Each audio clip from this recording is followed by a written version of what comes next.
మొత్తం ప్రజానీకానికి ఉపయోగపడే పద్ధతిలో కేంద్ర ప్రభుత్వం ఆలోచన చేసి అలాంటి యాప్ తీసుకురావచ్చు కదా.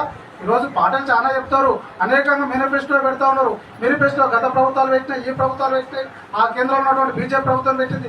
మేనిఫెస్టో మాటలకు, ఉపన్యాసాలకు, ఎన్నికల్లో ఓట్లు వేసుకుంటానికి ఉపయోగపడుతున్నా తప్ప ఈరోజు డ్రైవర్ల దగ్గరకు వచ్చే వరకు అవి ఏ రకంగా అమల్లోకి వస్తున్నటువంటి పరిస్థితి లేదు. దీని అందరూ కూడా గమనించాలి. అందుకోసమే ఈరోజు జంతర్ మంతర్ పోరాటం మనకు స్ఫూర్తిదాయకంగా ఉండాలి. మరొక పోరాటం మనం చేయాలి.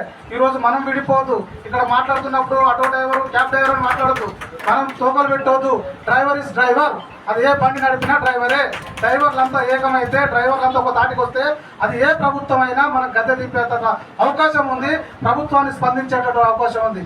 నిరవధిక సమ్మెలకు ఎందుకు పోవాలి మనం?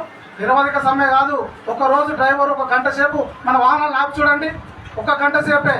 అది కార్ డ్రైవర్, కార్ని ఆటో కాంచి మొదలు పెట్టుకుంటే హెవీ గూడ్స్ బండి దాకా మొత్తం వాహనాలన్నీ రోడ్డు మీద ఒక గంట సేపు నిలిపిస్తే అది కేంద్రంలో ప్రభుత్వమైనా, రాష్ట్రంలో ఉన్న ప్రభుత్వమైనా మన నాయకత్వం దగ్గరికి ఎందుకు రాదు? ఎందుకు చర్చించదు? అంత దమ్ము, ధైర్యం, శక్తి మనకున్నది.